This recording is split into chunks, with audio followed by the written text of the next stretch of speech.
और बुलेटिन का आगाज करेंगे। राज्यपाल हरिभाऊ बागड़े ने अखिल भारतीय कृषि विश्वविद्यालय कुलपति संघ की ओर से उद्यानिकी फसलों के संरक्षण विषयक आयोजित 16वीं राष्ट्रीय संगोष्ठी को संबोधित किया। इस दौरान राज्यपाल हरिभाऊ बागड़े ने कृषि उद्यानिकी अंतर्गत प्राकृतिक खेती को बढ़ावा दिए जाने का आह्वान किया है। उन्होंने कहा कि कृषि विश्वविद्यालयों को देश में रसायन रहित कृषि के लिए वातावरण निर्माण किए जाने की जरूरत है। रासायनिक उर्वरकों के अधिक प्रयोग से रोग ही नहीं बढ़ रहे बल्कि धरती की उर्वरक शक्ति जो है वो भी नष्ट हो रही है। उन्होंने उद्यानिकी फसलों की संरक्षित खेतों के लिए कार्य किए जाने पर जोर दिया। साथ ही पानी बचाकर उसके निर्माण के लिए भी देश भर में कार्य करने का आह्वान किया। उन्होंने कम पानी से होने वाले फसलों का प्राकृतिक प्रकोप से बचने के लिए सभी स्तरों पर प्रयास किए जाने के लिए भी जोर दिया।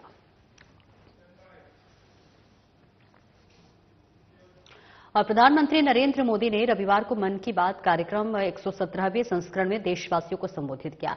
मुख्यमंत्री भजनलाल शर्मा ने सीएमआर पर मंत्रिपरिषद के सदस्य, सांसद और विधायकगण के साथ प्रधानमंत्री के संबोधन को सुना। कार्यक्रम के दौरान पीएम मोदी ने कहा कि 2025 में 26 जनवरी को संविधान लागू होने के 75 साल पूरे हो रहे हैं।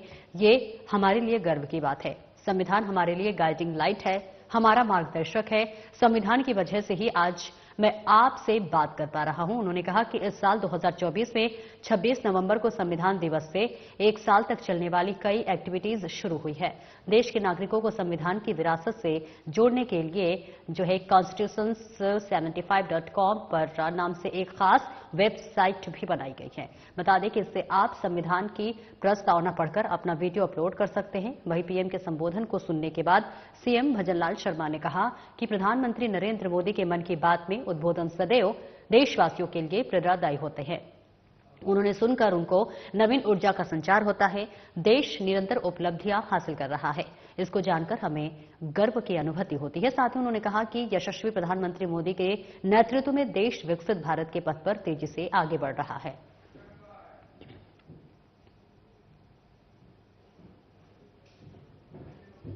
उप मुख्यमंत्री दिया कुमारी ने विद्याधर नगर स्थित कार्यालय पर बीजेपी कार्यकर्ताओं के साथ प्रधानमंत्री नरेंद्र मोदी के मन की बात कार्यक्रम में जो है 117वां संस्करण सुना। इस अवसर पर प्रधानमंत्री ने विभिन्न राष्ट्रीय और सामाजिक मुद्दों पर अपने विचार साझा कर देशवासियों को प्रेरित किया।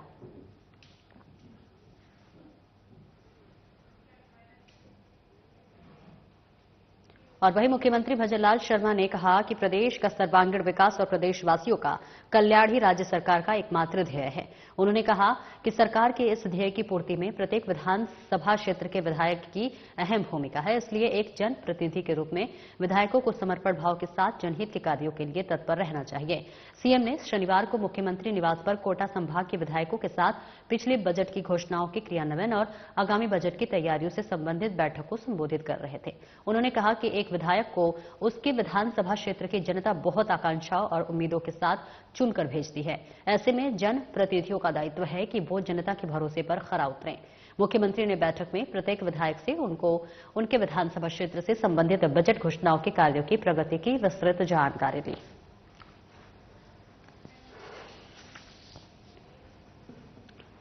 और वहीं मुख्यमंत्री भजनलाल शर्मा की अध्यक्षता में बैठक आयोजित की गई। मंत्री सुमित गोदारा और मंत्री जोगाराम पटेल ने प्रेस कॉन्फ्रेंस किया, तो वहीं भजनलाल कैबिनेट की बैठक में अहम फैसले लिए गए। आपको बता दें कि राजस्थान की भजनलाल सरकार ने 1 साल के कार्यकाल के बाद ऐतिहासिक फैसला लिया है। पूर्ववर्ती कांग्रेस सरकार के कार्यकाल के दौरान बनाए गए 3 नए संभागों और 9 नए जिलों के आज भजनलाल सरकार ने निरस्त कर दिया है। शनिवार 28 दिसंबर को मुख्यमंत्री निवास पर हुई कैबिनेट की बैठक में इस अहम फैसले पर मुहर लगाई गई है। हालांकि सरकार के इस फैसले का कांग्रेस ने विरोध किया है। नए साल में 1 जनवरी से ही आंदोलन करने का ऐलान किया गया है। उधर बीजेपी के नेताओं का कहना है कि पूर्ववर्ती सरकार ने राजनीतिक स्वार्थ के लिए निर्धारित मापदंडों का ध्यान नहीं रखते हुए जिलों का गठन कर दिया था। ऐसे में पूर्ववर्ती सरकार के इस फैसले में बदलाव किया गया है।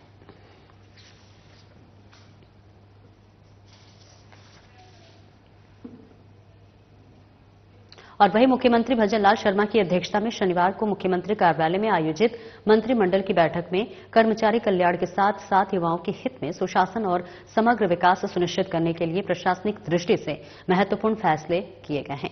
संसदीय कार्य मंत्री जोगाराम पटेल ने पत्रकार वार्ता में बताया कि कैबिनेट ने पिछली सरकार के समय में गठित जिलों और संभागों का पुनः निर्धारण किया गया है, जिसके बाद अब प्रदेश में कुल 7 संभाग और 41 जिले होंगे। संसदीय कार्य मंत्री ने कहा कि पूर्ववर्ती सरकार ने अपने कार्यकाल के आखिरी वर्ष में प्रदेश में 17 नवीन जिले और 3 नवीन संभाग बनाने का निर्णय लिया था, जिसके क्रम में राजस्व विभाग द्वारा 5 अगस्त 2023 को अधिसूचना जारी कर जिलों व संभागों का सृजन किया गया है। 3 नए जिलों की घोषणा विधानसभा चुनाव 2023 की आचार संहिता से एक दिन पहले की गई, जिनकी अधिसूचना भी जारी नहीं हो सकी है। और वहीं उन्होंने कहा कि पूर्ववर्ती सरकार ने राजनीतिक लाभ के लिए नए जिलों और संभागों का गठन किया का ऐलान किया था।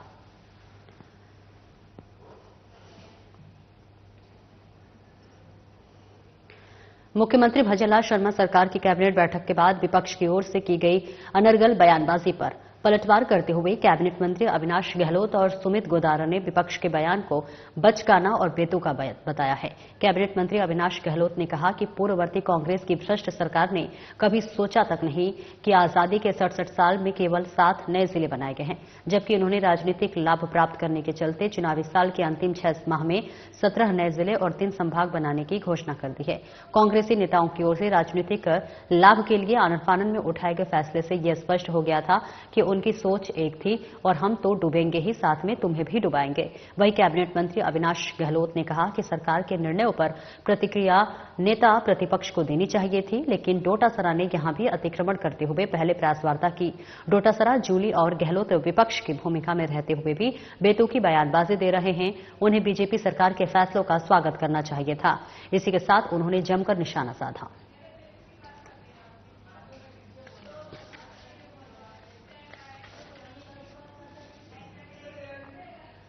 और बीजेपी प्रदेश अध्यक्ष मदन राठौर ने बीजेपी कार्यालय में आमजन के परिवादों को सुना और उनके निस्तारण के लिए संबंधित अधिकारियों को निर्देशित किया। बीजेपी प्रदेश अध्यक्ष मदन राठौर ने कहा कि बीजेपी कार्यालय का कार्यकर्ताओं के साथ मिलकर कई मुद्दों पर चर्चा की गई। वहीं दूसरी ओर कार्यालय में आने वाले आमजन की समस्याओं का भी समाधान किया गया। वहीं बीजेपी प्रदेश अध्यक्ष मदन राठौर ने कहा कि बीजेपी सरकार आमजन के कल्याण के लिए योजनाओं को मूर्त रूप देने की दिशा में कार्य कर रही है।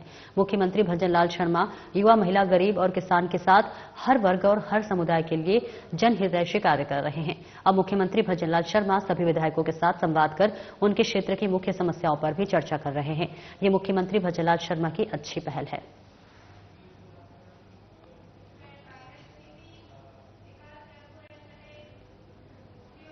कांग्रेस नेता और पूर्व मंत्री प्रताप सिंह खाचरियावास ने कहा कि राजस्थान की पिछली कांग्रेस सरकार द्वारा बनाए गए 9 जिले को खत्म करना बीजेपी सरकार का जन विरोधी फैसला है। ये सीधे सीधे इन जिलों के विकास को रोक देगा। उन्होंने कहा कि प्रदेश के विकास को अवरुद्ध करने वाले राज्य की बीजेपी सरकार के जन विरोधी फैसले के विरोध में कांग्रेस पार्टी आंदोलन करेगी। पिछले 1 वर्ष में बीजेपी की सरकार ने पिछली कांग्रेस सरकार की जन कल्याणकारी योजनाओं और जिलों को खत्म करने का काम किया है। इससे अलावा महंगाई, गरीबी, बेरोजगारी और भ्रष्टाचार को बढ़ाने के अलावा प्रदेश की बीजेपी सरकार ने कोई काम नहीं किया। प्रदेश की जनता और कांग्रेस पार्टी 9 जिले को खत्म करने के फैसले का सड़कों पर विरोध करेगी।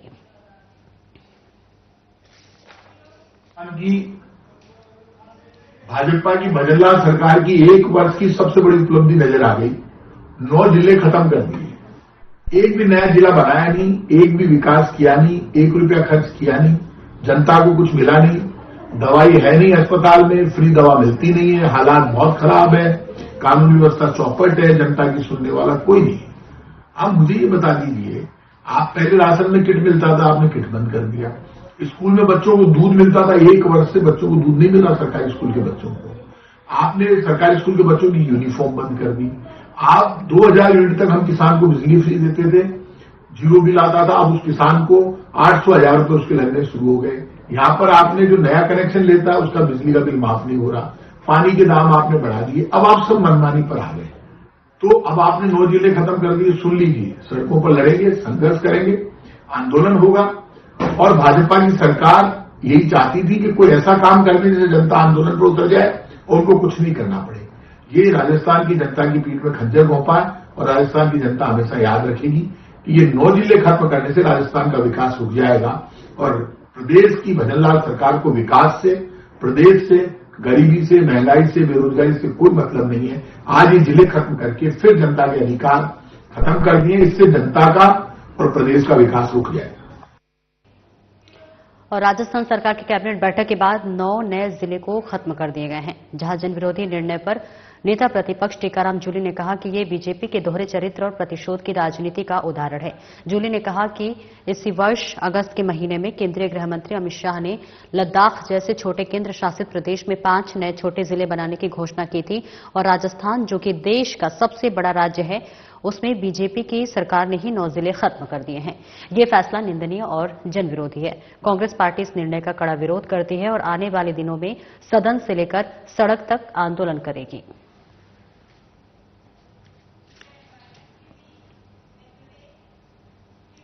और श्री डूंगरगढ़ विधायक ताराचंद सारस्वत ने शनिवार को जयपुर में ऊर्जा मंत्री हीरालाल नागर से मुलाकात की। उन्होंने भी डूंगरगढ़ के जाखसर गांव में नवनिर्मित 132 केवी जीएसएस के बारे में बताया और कहा कि राज्य सरकार द्वारा बनाए गए इस जीएसएस से उपभोक्ताओं को गुणवत्तापूर्ण विद्युत आपूर्ति हो सकेगी।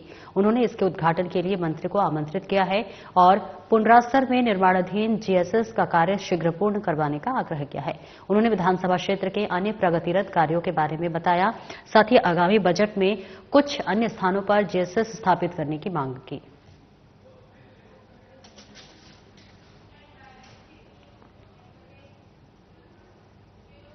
और चूरू शहर के प्रजापति समाज की ओर से निःशुल्क दंत और उपचार शिविर का आयोजन ताल मैदान स्थित प्रजापति भवन में किया गया, जिसमें डॉक्टर पूजा बेदा दंत रोग विशेषज्ञ, बीडीएस, एमडीएस, एडोनेस्टिक आरके डेंटल क्लिनिक की ओर से अपनी सेवाएं दी गई हैं। शिविर का शुभारंभ प्रजापति समाज की कुलदेवी श्री यादे माता महाराजा प्रजापति दक्ष के चित्रों के आगे दीप प्रज्वलन कर और डॉक्टर वेदा को प्रस्तुति पत्र देकर शॉल ओढ़ाकर किया गया है। इस शिविर में 115 मरीजों के दांतों की जांच कर दवाइयों का निःशुल्क वितरण किया गया और इस दौरान संजय छापोला ने बताया कि यदि कोई बीमारी दांतों में लग जाती है तो तत्काल दंत रोग विशेषज्ञ से परामर्श लें, क्योंकि जरा सी लापरवाही दांतों के लिए खतरनाक हो सकती है और प्रजापति समाज का ये प्रयास काफी सराहनीय है।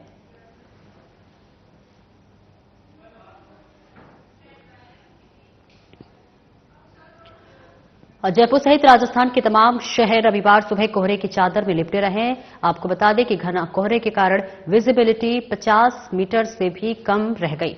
नागौर, सीकर, दौसा, भरतपुर, बाड़मेर, श्रीगंगानगर, चूरू, टोंक, कोटा आदि शहरों में हाईवे पर गाड़ियां रेंगती नजर आई। दिन में हेडलाइट जलाकर गाड़ियां चलानी पड़ी। दोपहर 12 बजे के आसपास अच्छी धूप खिली।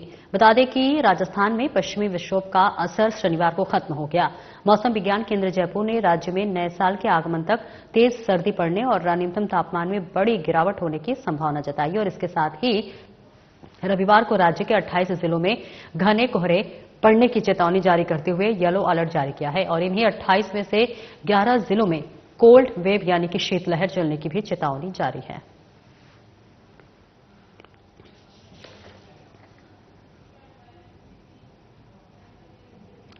जयपुर में बीकेआई रोड नंबर 14 स्थित गत्ते और पानी की टंकी की 2 फैक्ट्रियों में रविवार सुबह अचानक भीषण आग लग गई। आग की जानकारी मिलने पर बीकेआई पुलिस और फायर अधिकारी दमकल के साथ मौके पर पहुंचे और देखते ही देखते आग ने विकराल रूप ले लिया है। दोनों फैक्ट्री से आग की ऊंची ऊंची लपटें निकलने लगी। फायर ब्रिगेड की 12 से ज्यादा गाड़ियां मौके पर पहुंची। इसको लेकर सीएफओ ग्रेटर गौतम लाल ने बताया कि सुबह 6:40 पर पुलिस कंट्रोल रूम से आग लगने की जानकारी मिली।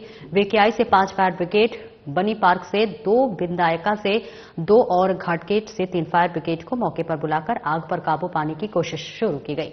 मौके पर पहुंची दमकल की टीम को लोगों ने बताया कि आग लगने वाली दोनों फैक्ट्रियों में से एक से गत्ता और दूसरी फैक्ट्री में पानी की टंकी बनती है। इन दोनों फैक्ट्रियों के पास में थिनर का भी गोदाम है। अगर आग की लपटें उस तक पहुंचती तो बड़े इलाके में आग फैल सकती थी।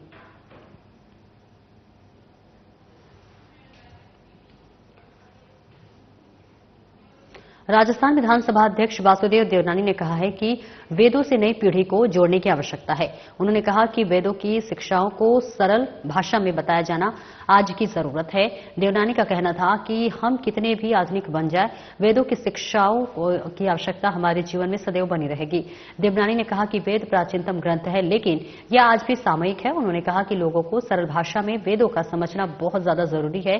देवनानी ने विद्वानों से आह्वान किया है कि वे वेदों का सरलीकरण से विवेचन कर दे, ताकि लोगों को वेदों का अनुभूति हो सके और वे समझ सके कि मानव जीवन की समस्याओं का समाधान वेदों में है।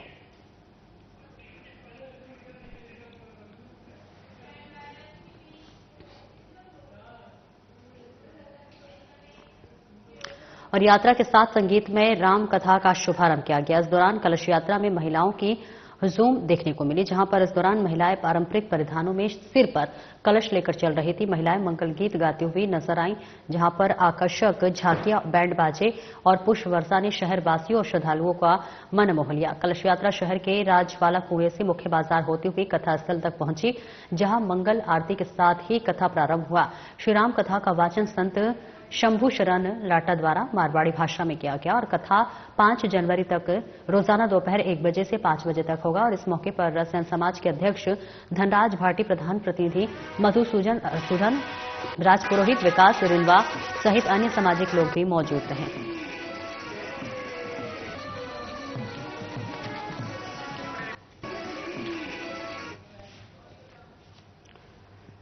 और जिला कलेक्टर नम्रता वृष्णि के पहल पर जिला प्रशासन, नगर निगम और लेंसकार्ट फाउंडेशन के संयुक्त तत्वाधान में स्कूली वाहन चालकों के नेत्र परीक्षण का 2 दिवसीय शनिवार को संपन्न हुआ, जहां पर आपको बता दें कि करनी नगर स्थित न्यू अंबेडकर भवन में आयोजित शिविर के दौरान 2 दिनों में 396 वाहन चालकों के नेत्रों की जांच की गई और निःशुल्क चश्मे वितरित किए गए।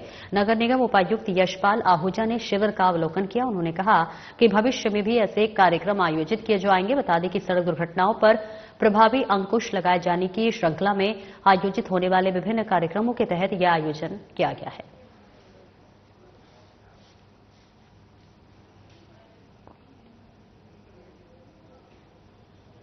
झालावाड़ जिले के भवानी मंडी थाना पुलिस ने अंतर्राज्यीय बाइक चोर गिरोह का पर्दाफाश कर गिरोह के 2 सदस्यों सदाम हुसैन और सत्यनारायण धाकर को गिरफ्तार कर चोरी की 13 बाइक उनके कब्जे से बरामद की है। एसपी ऋचा तोमर ने बताया कि आरोपी कोटा, रामगंज, मंडी, खेराबाद व सीमावर्ती राज्य मध्य प्रदेश क्षेत्र में बाइक चोरी की वारदात कर भवानी मंडी थाना क्षेत्र के आहू नदी के खाल में छिपाकर रखते थे, जहां चुराई गई 20 से 25 बाइक इकट्ठी कर एक बाइक को बेचकर नशे का सेवन करते थे। एसपी तोमर ने बताया कि मध्य प्रदेश के मंदसौर निवासी पवन कुमार 10 दिसंबर को अपने दोस्त की बाइक लेकर किसी काम से भवानी मंडी आया था।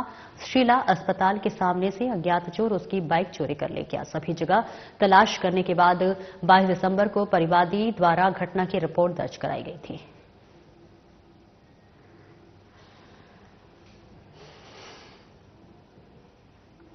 और जिला स्वास्थ्य समिति की मासिक समीक्षा बैठक शुक्रवार को जिला कलेक्टर सभागार में आयोजित हुई। बैठक में मुख्य कार्यकारी अधिकारी जिला परिषद सोहन लाल और अतिरिक्त जिला कलेक्टर डॉक्टर दूली चंद मीणा ने कार्यक्रम का वार और ब्लॉक वार स्वास्थ्य सेवाओं योजनाओं की समीक्षा की। सोहन लाल ने नियमित टीकाकरण और विशेष अभियान में पैरी अर्बन व दूरस्थ क्षेत्र न छूटे, इसके लिए गहन समीक्षा और प्लानिंगों के तहत निर्देश दिए। उन्होंने स्पष्ट किया है कि राज्य सरकार द्वारा दी जा रही गुणवत्तापूर्ण और निःशुल्क स्वास्थ्य सेवाओं व योजनाओं का लाभ अंतिम छोर पर बैठे व्यक्ति को सुनिश्चित मिलना चाहिए। एडीएम ने मां वाउचर योजना का लाभ सबसे गरीब व पिछड़े वर्ग की गर्भवतियों को दिलाने के लिए विशेष प्रयास की आवश्यकता जलाई है। इसी के साथ उन्होंने सिलिकोसिस रोग के संभावित मरीजों की पहचान व स्क्रीनिंग के लिए खदान क्षेत्र वाले अस्पतालों को अलर्ट मोड पर कार्य करने के निर्देश दिए हैं।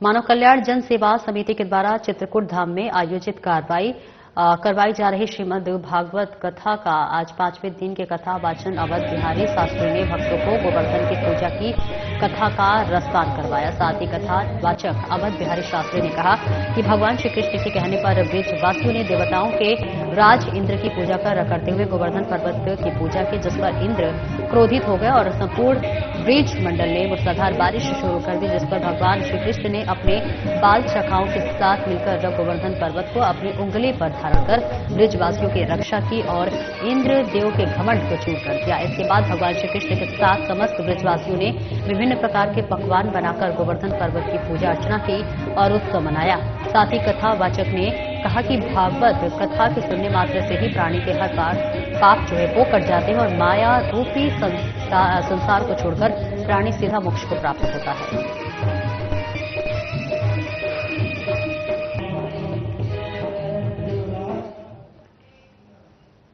जयपुर जिले में निवेश को प्रोत्साहित करने और रोजगार के अधिक से अधिक अवसर सृजित करने के लिए विभागीय अधिकारी राइजिंग राजस्थान के तहत हर निवेश करारों को धरातल पर उतारने के लिए प्रभावी कार्य योजना बनाकर सभी एमओयू का समयबद्ध क्रियान्वयन सुनिश्चित करें। जिला कलेक्टर डॉक्टर जितेंद्र कुमार सोनी ने शुक्रवार को आयोजित समीक्षा बैठक में अधिकारियों को ये दिशा निर्देश दिया। जिला कलेक्टर की अध्यक्षता में आयोजित हुई बैठक में राइजिंग राजस्थान के तहत हुए निवेश करारों की प्रगति की विभागवार समीक्षा की गई और इस दौरान कलेक्टर ने अधिकारियों को निवेश करारों को धरातल पर उतारने को निवेश करारों के सफल और समयबद्ध क्रियान्वयन के लिए भूमि आवंटन सहित सभी तरह की आवश्यक कार्रवाइयों का जल्द से जल्द निस्तारण करने के भी निर्देश दिए।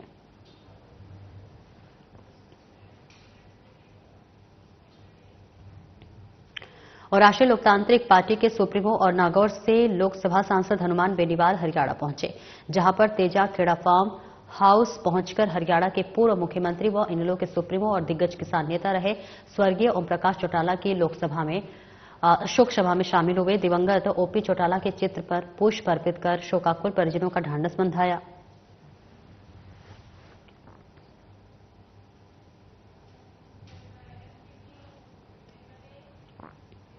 इंडियन ऑयल कॉरपोरेशन लिमिटेड के बीकानेर बॉटलिंग प्लांट में शुक्रवार को मॉक फायर ड्रिल का आयोजन किया गया। इसमें राज्य प्राधिकरण और म्यूचुअल एंड पार्टनर्स ने भागीदारी निभाई है। आपको बताते चले कि ड्रिल का उद्देश्य प्लांट में आपदा स्थिति में जो है निपटने की तैयारियों का मूल्यांकन और सुरक्षा प्रतिक्रियाओं का मजबूत बनाना था। ड्रिल का शुभारंभ प्लांट के वरिष्ठ प्रबंधक श्री नीरज कुमार सिंह के द्वारा किया गया। इस मौके पर स्थानीय प्रशासन, वरिष्ठ factory inspector, intelligence bureau, fire brigade, police और स्वास्थ्य विभाग के अधिकारी उपस्थित थे। Mutual fund partners, Bharat petroleum के प्रतिनिधियों ने विशेषज्ञता प्रदान की। आईओसीएल राज्य कार्यालय जयपुर के महाप्रबंधक आशीष कुमार मौजूद रहे। मॉक ड्रिल के दौरान काल्पनिक गैस रिसाव और आगजनी की स्थिति बनाई गई है, जिसके बाद इंडियन ऑयल के अधिकारियों, कर्मचारियों और सुरक्षाकर्मियों ने आपातकालीन प्रतिक्रिया योजना के तहत अपने कर्तव्यों का पालन किया है। फायर ब्रिगेड ने आग को नियंत्रित किया और स्वास्थ्य टीमों ने घायलों को प्राथमिक चिकित्सा प्रदान की। अधिकारियों ने सुरक्षा उपायों और कर्मचारियों की तत्परता की सराहना की। उन्होंने इस प्रकार की ड्रिल नियमित रूप से आयोजित करने पर जोर दिया ताकि प्लांट और आसपास के क्षेत्र को सुरक्षित बनाया जा सके। प्लांट प्रबंधन ने इस ड्रिल को सफल बनाने के लिए राज्य प्राधिकरण, म्यूचुअल एंड पार्टनर्स और कर्मचारियों का धन्यवाद किया।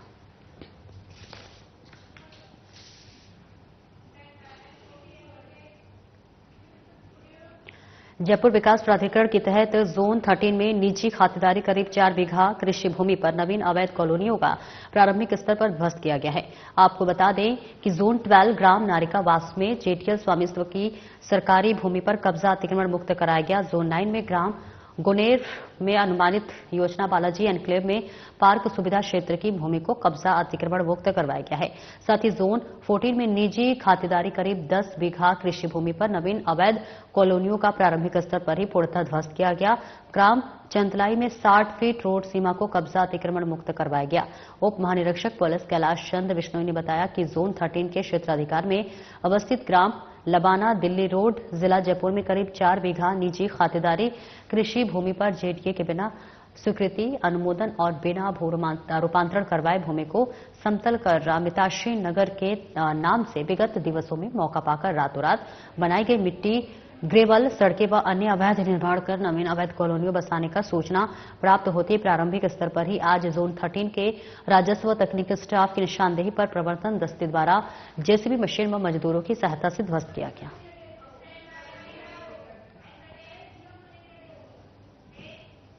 फिलहाल इस बुलेटिन में इतना ही। नमस्कार।